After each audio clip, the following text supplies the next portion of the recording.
Matapos ang pagpatay sa dalawang OFW sa Kuwait, pinag-aaralan na ng Department of Migrant Workers ang posibleng deployment ban sa mga OFWs doon.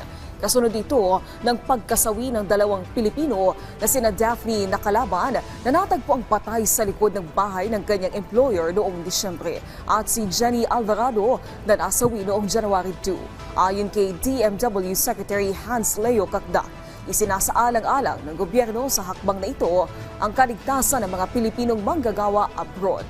Sa gayon, nakatutok ang kagawaran sa investigasyon at mahigpit na nakikipag-ugnayan sa otoridad ng Kuwait.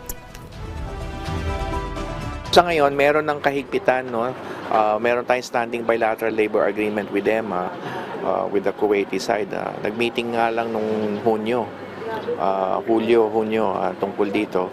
At panahon na naman para makipagkita with our Kuwaiti counterparts and of course, yung pagrepaso ng patakaran, whether sa tingin ko ang pinakamalaking posibilidad dito ay lalo pa nating higpitan ang requisitos para siguradong yung talagang mga